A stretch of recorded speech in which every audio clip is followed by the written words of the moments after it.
A man with vision and purpose and conviction is sexy to a woman, and she wants to see that. So if you're a man who knows where he's going, don't just go there, communicate to her where you're going. If you're going into that building season, that's when you communicate. You say, hey, listen, this is... Men accomplish great things in the marketplace, but then they usually do it at the expense of their families. Behind it all is a fear that if I don't take this call, it's not going to get done. There needs to be a greater fear there that I might lose my marriage.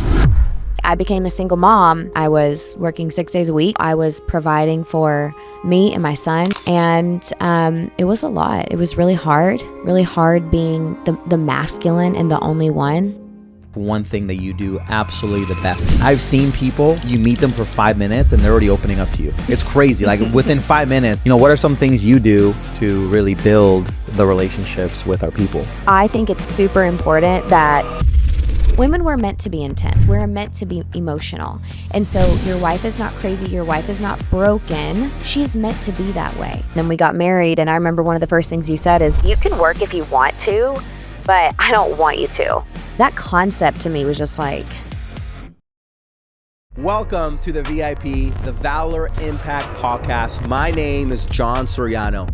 We believe that you can have it all, that you can be successful in all areas of your life, your faith, your family, your fitness, your finance, that you do not have to choose between one or the other. And as you listen in, take notes, take it all in, ask yourself, how can I apply this today? How can I go out there and execute today? Because we're going to teach you a wide range of things, from sales, from leadership, to finances, to mindset, to even how to have success in sales and in your marriage. And my only ask is that you like this video, you subscribe to it, you share it with somebody in the sales industry, and that you also ultimately go out there and execute on everything that you want.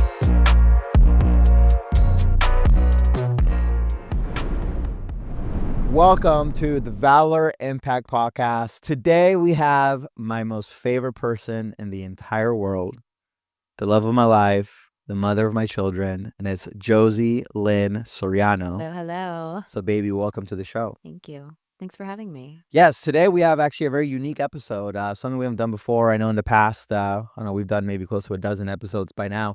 And I think in the past, we've always done more marketplace focus, and it's kind of been more sales, recruiting, leadership, stuff like that. And so, yeah, this time we really wanted to just kind of have a dialogue around integrating, how to have a thriving marriage through it all. Because, I know something that I'm passionate about, and I know you are too, is that none of our leaders would ever go through a divorce, right? And I think a lot of times you see a lot of men accomplish great things in the marketplace, but then they usually do it at the expense of their families, right? Where It's true. the very thing that they're doing it for is the very thing that they end up sacrificing, right? And they say, well, I'm doing it for the kids, I'm doing it for us, babe. And so I know that's something that you and I are very passionate about ensuring that we keep the main thing, It's good. which is our marriage and our kids. And so, yeah, that's what we're going to talk about today. But why don't you share with the audience just a little bit about who you are? I know your story and I know you, but give us just a quick background of who Jozi is. So first and foremost, I'm Jon's advisor.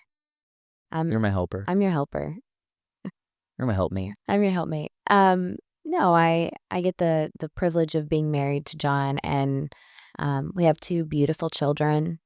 And when he first started this solar journey, I was not a part of it because he kind of separated work and wife. And so as we've been married and as our marriage has progressed, I have become more integrated in the business, and not in a I knock doors kind of way or I'm running calls kind of way, but you like to call me the relational queen. So I'm the relational queen in the marriage, and I am the glue that holds our house together, and I'm the one that supports you and refreshes you in this crazy solar journey. And I think, we have an understanding of we're one, right? Of course, most people know we're very faith-based, and we, the Bible talks about how when when someone gets married, the 2 become one. And we're one in everything, right? We're one in spirit, but we're also one in a bank account. We're one with our kids. We're one with our business. And I think a lot of the time in the marketplace, people tend to separate the 2, right? They're like, okay, this is my job, my career. And yeah, my wife or my husband, whatever, they're in a little bit. And then when they come home, it's like, cool, this is what we share. But it's actually, no, we adopt the mindset of like, no, everything. We're one in everything, right? Now, does that mean you're in the intricacies of every little thing on the marketplace? Not necessarily, but you definitely know enough or more than enough to understand what's happening, to understand where you can provide counsel and guidance, understand how to best support me. And so I think a lot of people need to understand that, hey, don't separate the two, right? Let like become one together. Yes, and what I found is the more that you integrate me into your world, I am able to have more empathy for what you do and give you more patience and give you more support. Because if you totally shelter your spouse from what you do, they don't know what you do. They don't know the trials you go through and the conversations and the hard conversations that you're having to have on a day to day. And so I found that the more you let me into your world, the more empathy Yeah. I'm able to have for you. Well, if I can actually rewind it to Mm. kind of go on a little bit on sales route, because I think our story is probably such a great testimony of the power of persistent, pleasant follow up. Persistent, pleasant follow-up. Just came up with that phrase.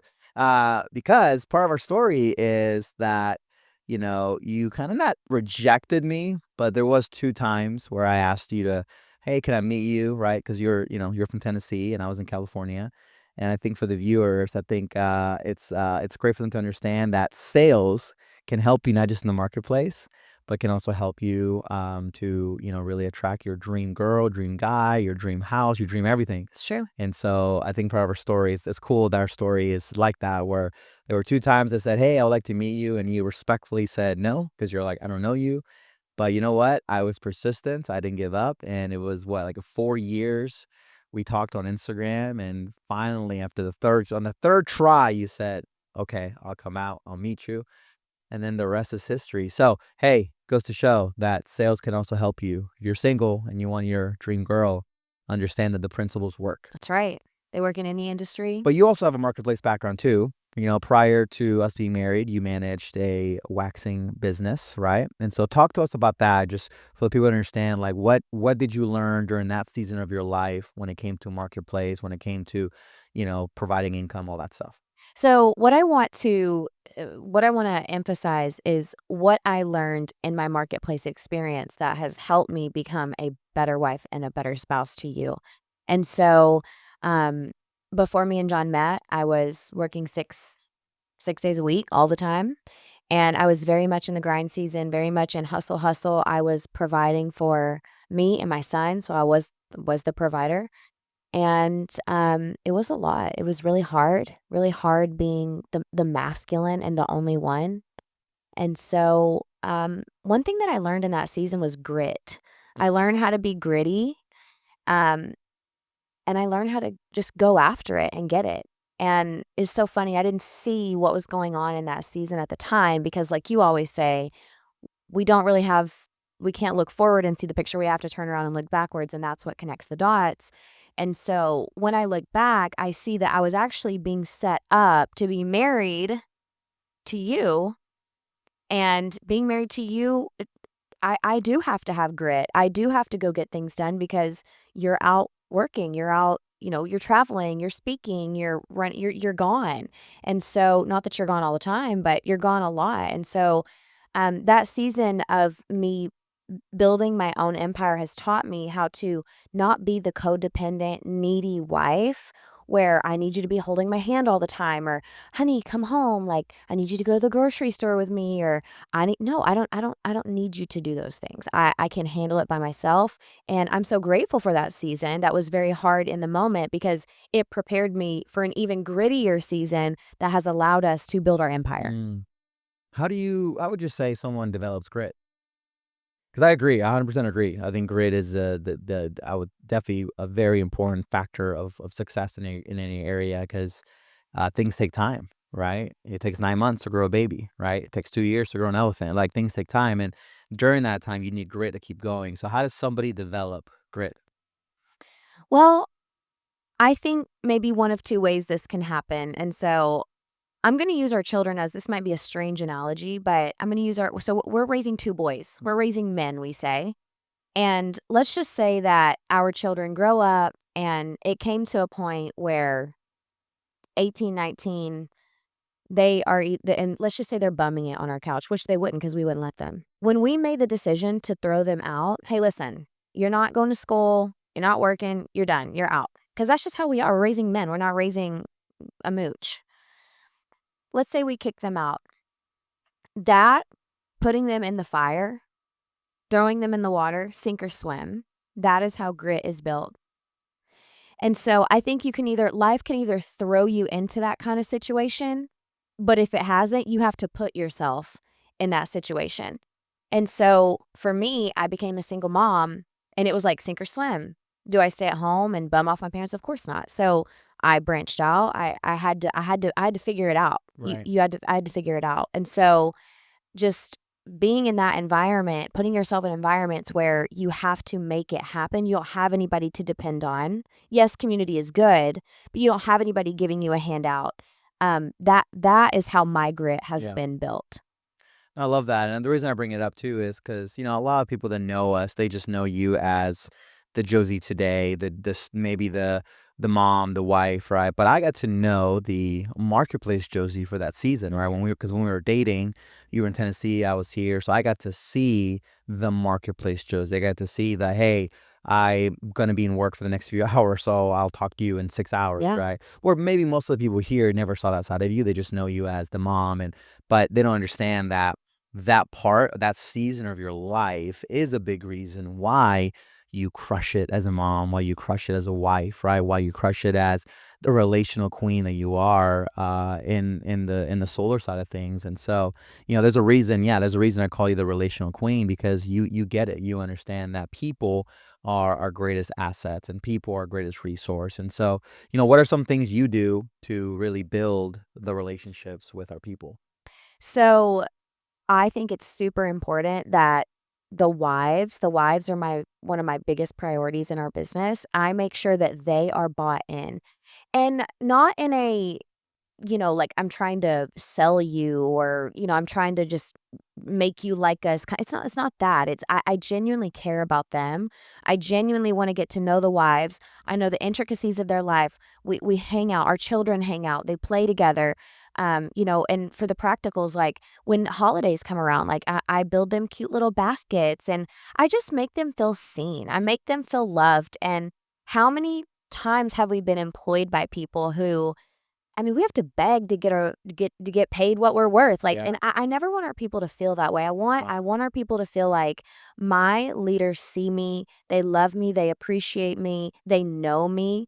And so I really make it my mission to keep the wives bought in, because if you can sell the wife, we're talking to a door-to-door niche here. You already know, like, what Yeah. the wife needs to be bought in. Yeah. And so oftentimes, when you have a husband who's making a decision on a big career move, he will consult with the wife. And, sometimes she's like, I just don't know about this place, or I don't know about those people. But if she's in, he's in. Yeah. And so I want our wives to be in. Yeah. And so they are the wives of our top leaderships, they are my main priority.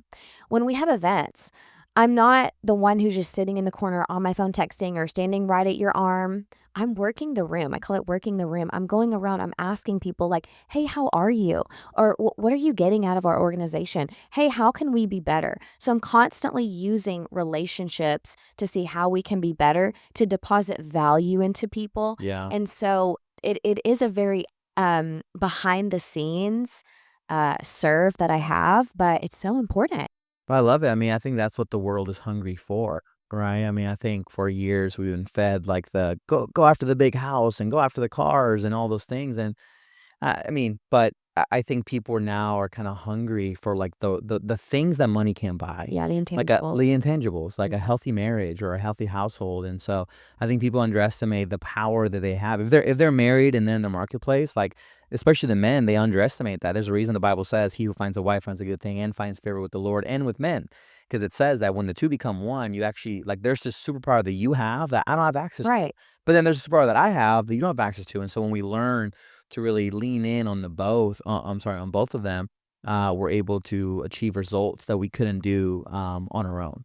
And I love, like even the small things like sending out cards. People underestimate the power of those small things. Like I say it time and time again, where success is not this big elaborate thing. It's actually just getting a lot of small things right. It's about when you're in a room, Are you, like you said, are you on your phone, or are you intentional about saying hello to somebody? And actually, like, the more I think about it, I like the concept of relational equity, Mm. right? And I think that's one thing that you do absolutely the best at is there are like I've seen people, you meet them for 5 minutes and they're already opening up to you. It's crazy. Like within 5 minutes, like I'm like walking over and like they're just like you can just tell you're deep in conversation. In my mind, I'm like, oh, she must have known them for a few weeks or something. And then later on, I'm like, oh, like who's your friend? Like, oh, I just met him that day. Like, what? Well, it looked like that conversation was serious. Like, yeah, she was opening up to me about the trauma that she had or when she was 6 years old. I'm like, you met her for 5 minutes. And so there's definitely this power to you that people just open up. You have this friendliness, and it comes from, you said earlier, you just care about people. I care about people, and I care about our people, and I never wanna turn a blind eye and have that mindset of, like, "Oh, we've made it. We've got this level of success," and just forget about everybody else. Like, the reason that we've been able to generate the wealth we've been able to generate is not because of self-made anything. It's Mhm. because of a team effort, Yeah. and so I never wanna forget about our people who are, out late at night and up early in the morning, and I want them to feel seen, I want them to feel appreciated, and so one of the best things that you can do is outserve your people, Yeah.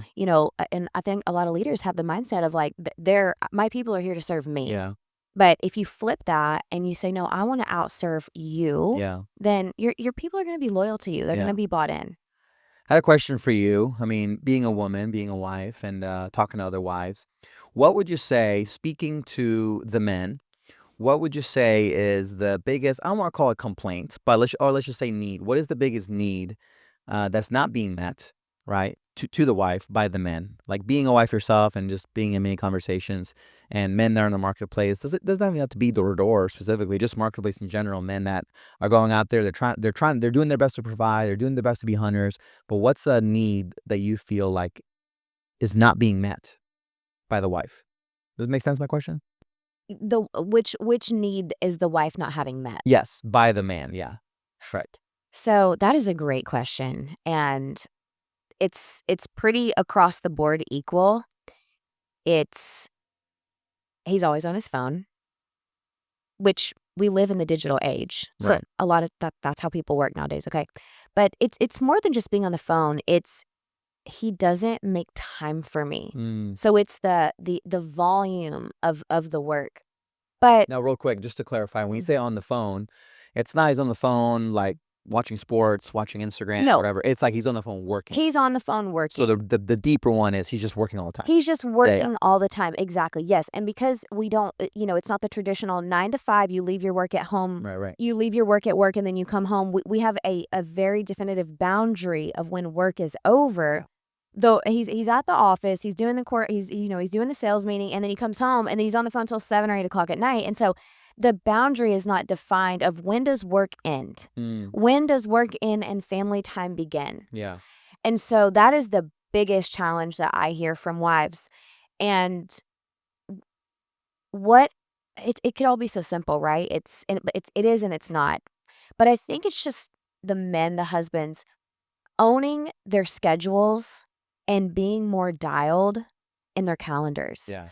and dropping the fear mentality of if I don't check this text, it's all going to burn to the ground because that is a very real thought. And of course, when you've worked hard for things, you wanna be there and you wanna take the call, and Yeah. when somebody's in an appointment and they need your help closing, it's hard, like, how Yeah. do you just say no? But behind it all is a fear that if I don't take this call, it's not gonna get done, everything's gonna burn to the ground, and there needs to be a greater fear there that I might lose my marriage, my children are feeling like I'm not pouring into them, and it's actually okay if I take a 1 to 2 hour break, and something that I've heard that I think is wonderful is you come home, you take a one I don't know if 2 hours is too much, you take a 1 to 2 hour break, but you make it very clear, "Hey, after this, I need to circle back.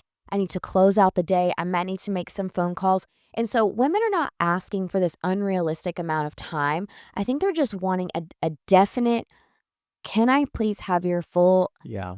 attention for this hour or 2?" And it sounds like it's more quality than it is quantity, right? I think you would much rather have 30 minutes of my undivided attention where we're like deep in conversation, I'm looking at your eyes and you're looking at mine versus 2 hours where I'm there, but I'm kind of like, I'm physically there, but I'm not 100% mentally there. Right. And I think most women, like you said, they're looking for like, hey, just give me some time where you're definitely just like, I'm all that matters right now.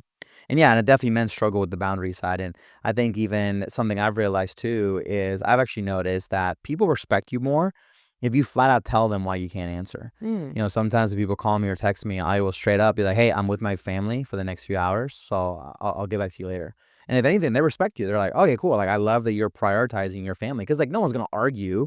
Like no one in the history of ever, nobody has ever finally said like, Jon, actually it offended me that you chose to be with your family before like I needed your help, Jon. Like I really need, and you chose your family over me. Like nobody has ever said that. Because I think all of us are like, okay, like yeah, I need you, but like I get it. Your family is most important. And so I've actually discovered that by just being honest with people, if they're texting me, calling me, I just like, hey, I'm on a date. Hey, I'm with my family. I'll connect with you. Can we connect tomorrow morning? Or hey, can you connect with this person instead? Most of the time, by the time I talk to them, the problem's already solved, the challenge is already solved, right? And they're like, And "Oh, you I'm just good." taught them how to be resourceful, Right. which is a very Yeah. undervalued skill set. Yeah. Because if we're always giving the answers to our people, Yeah. how are they ever gonna go learn to find the answers, which is circling back to grit. Yeah.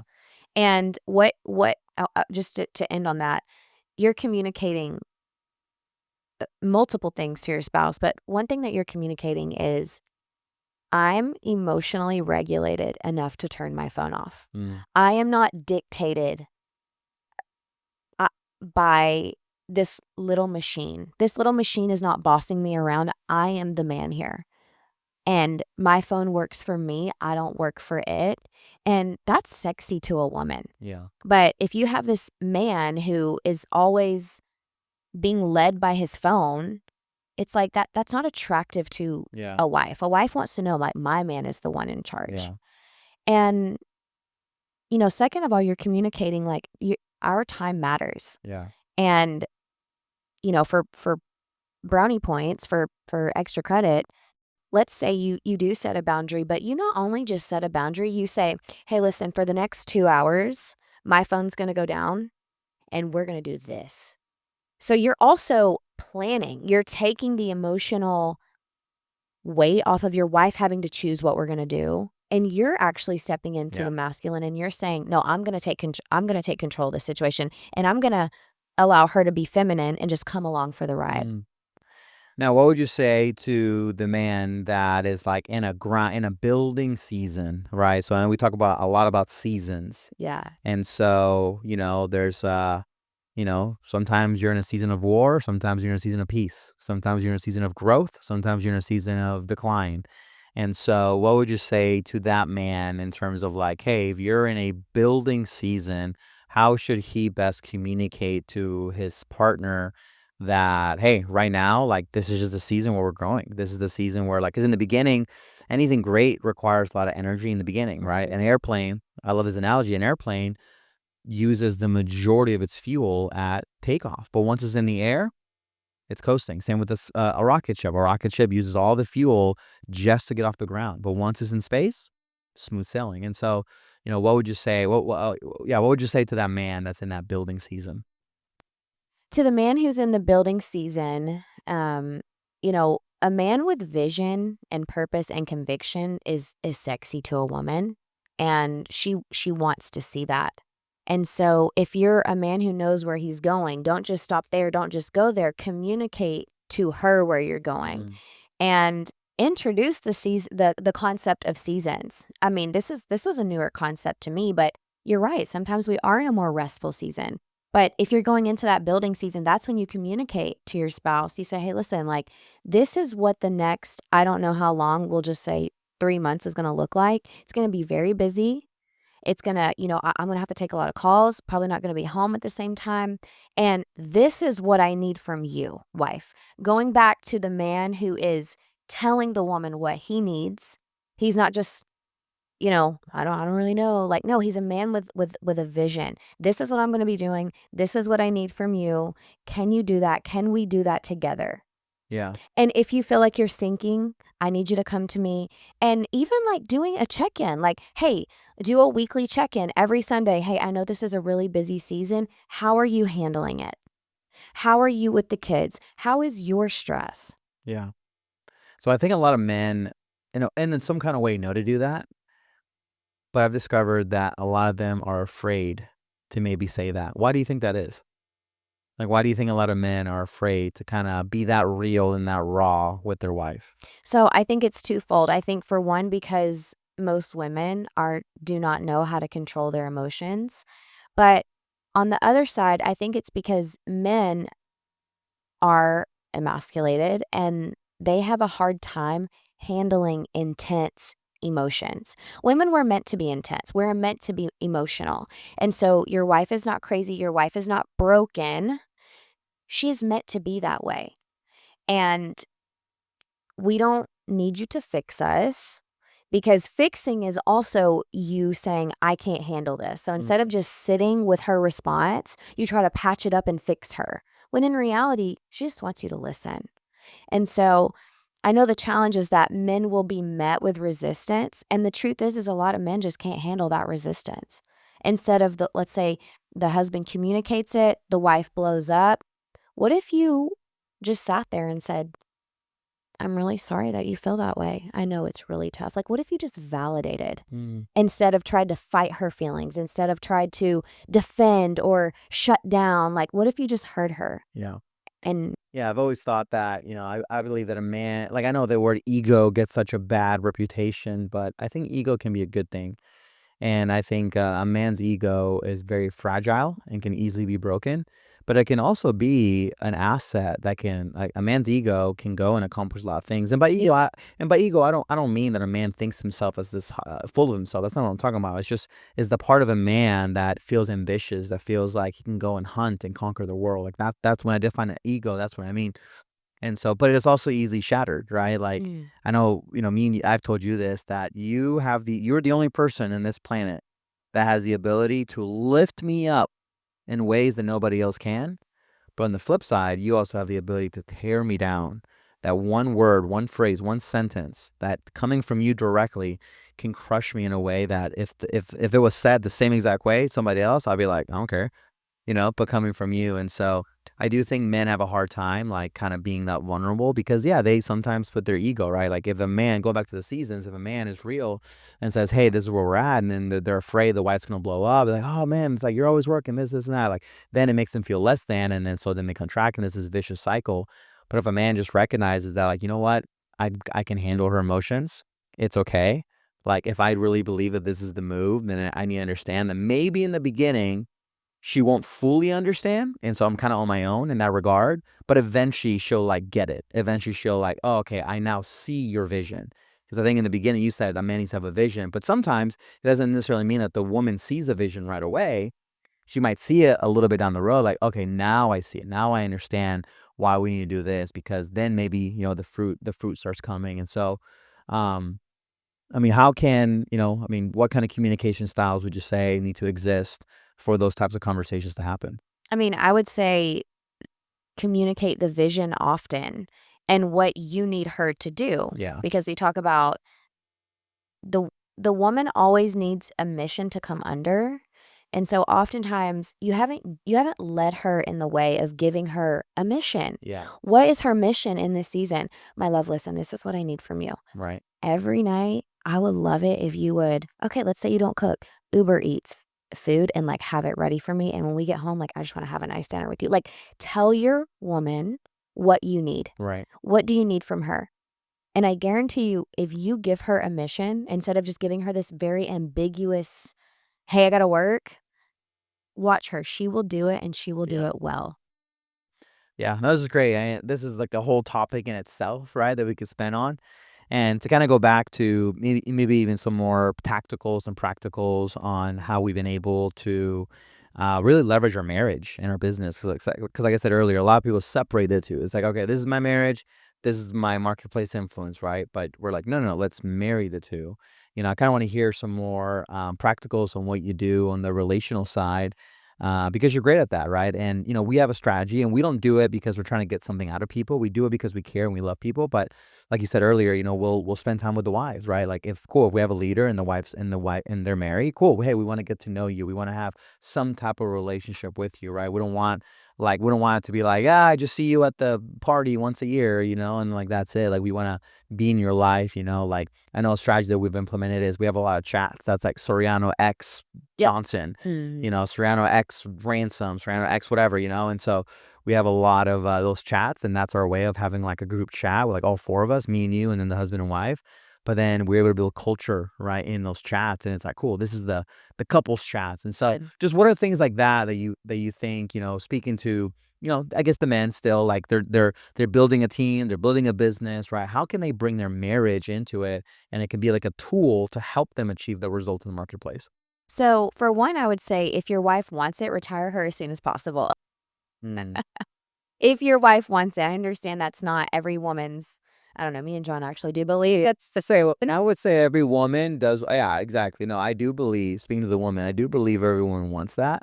I just think that the women say they don't is because they've been fed this narrative as a little girl that, like, oh no, they need to do the same thing as men. But we have to understand that men and women were created equal in value, but different in contribution, Yeah. right? And so cool, like how a man contributes is different than how a woman contributes. At the end of the day, I can't make a baby, but you best believe I can protect the crap out of a baby, Yeah. right? And defend it with my life because I was blessed with more muscle than you. And so, And a woman who has more time is going to be able to want to help you build your business. yeah, And if she's working from 9 to whenever, yeah. she's not gonna have the creativity and the desire to Why wanna. don't you actually share? I love this. Why don't you actually share your journey of how you went from like, because you had a transition of going from the provider, the masculine, right, to like transitioning to that. You're not the direct provider anymore. I know you had some identity issues with that. And why don't you share kind of how you kind of overcame that? Yeah, so when I was a single mom and I was working full time and then we got married, and I remember one of the first things you said is, "Well, you can work if you want to, but I don't want you to." And I was just like that concept to me was just like, And for the record, being a mom is work, yes, right? Being a mom is not like, hey, go chill and hang out by the pool all day. it's But being a mom, work. I would say, is a very, very, yeah, it's a very difficult job. And so, But what I'm saying is I do not have to physically yes, check clock in, go clock make out. No, I don't have to go make money. that. I You have to only go and make money. no, like I have time freedom. I get to Yes. do whatever I want to do whenever I want to do it. And so when you gave me that gift, it was really hard for me because I went from provider to I was I was the value changed. The value went from I was providing money to I was raising children. So I'm like, well, I feel like I don't really bring value because I'm not bringing in any money. Mm. And that's the piece is that we as a society we have put this identity around money. Mhm. That our identity, our sense of worth is factored in how much money I bring in or how much on the bank account or what car I drive or what house I And I would even say things to you like, "No, that's your money." And you're like, "What do you mean? This is our money." yeah. But Or you would like ask me like, can I spend $100 on this? I'm like, what do you well, what are you saying to me? our money, and Like, but it took me a while to be like, "Okay, so let me get this straight. He's the one that brings in the money, and I'm the one that gets to yes. help steward it and spend it." Like, it just took me some time to figure that out, and so, um, I finally started getting the knack and the hang of it, and I got to enjoy being, just a mom for a season.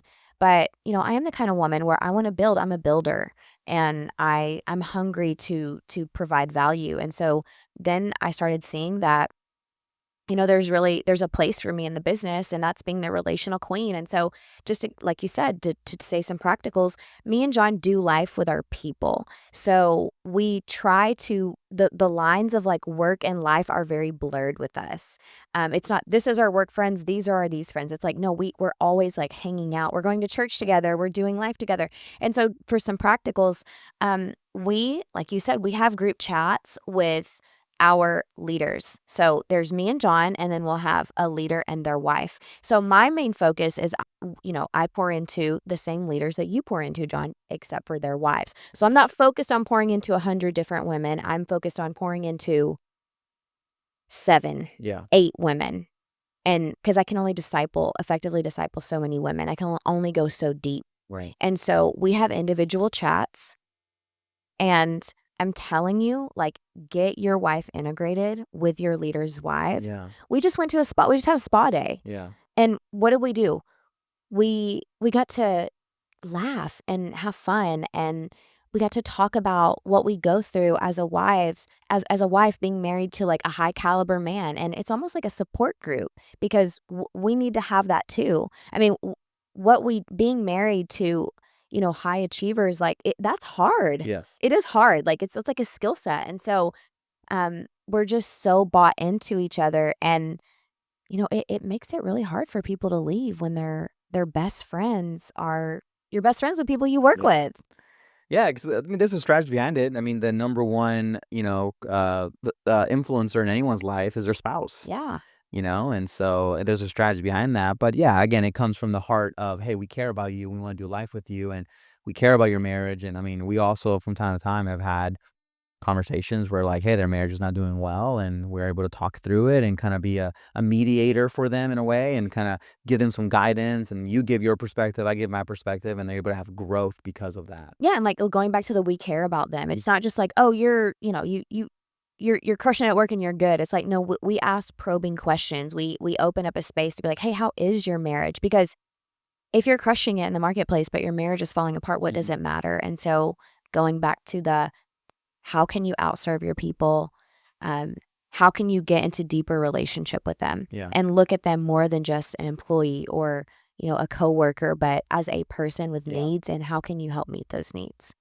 Yeah, so to go back to the transition from provider to stay-at-home mom, wife, what would you say to the wife, right? If you could speak to the wife on that transition, and now being on the other side of that, you're probably like, I never want to go back to that Heck side, no. right? Now, did you find joy and did you find purpose in that side? Of course you did, right? It's not like you hated it or anything, but I think sometimes women believe that that is where their ultimate joy is found. But I've definitely discovered, like, when I see women like you or women like Jenny Pastrana, and they've really embraced their femininity in the sense of like, no, this is like, no, my divine calling is to raise powerhouse children, which that's that's a whole task in itself, and also support my husband, and again, have a submission, right, to come on, or a mission to submit to.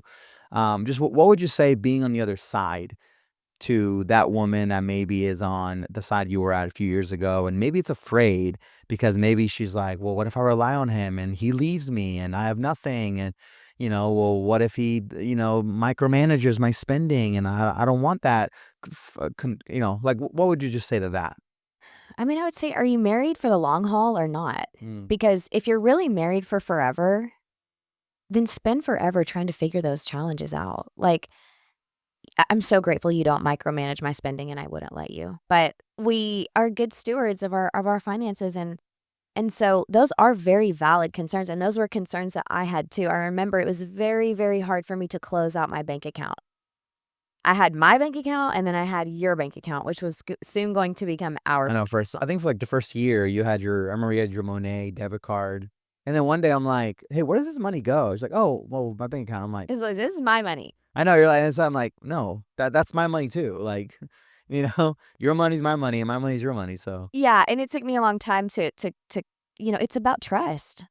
It's like I didn't trust men coming into our marriage, and so it took me time to be able to trust you, to be able to say, okay, I'm gonna totally give this man full control over my financial life, and will he prove that he's trustworthy? yeah. And you have. And it comes back to that saying, like, what if we pour into our leaders? What if we pour all this into our leaders and they leave us? It's like, well, what if we pour into them and they stay? What if we don't pour into What if what if we stay? don't pour into them and they stay? Yeah, he could leave you. Right. He could leave you, and Right. you could be financially Yeah. dependent on him, but burn the bridges, or burn the ships, There's no plan B. And what if you guys work it out and you have a thriving life? What's the whole point of earning money? To build a legacy? Your children are part of that legacy. I know for me, I want to raise my own children. I don't want them to be in daycare all day, and no shame to that. Our children do go to school, and my little one's in school twice a week just for socialization, but that's because I want him to be. He wants to be. That's not because he has to be. Right. And so my greatest calling right now in this season is to raise our children.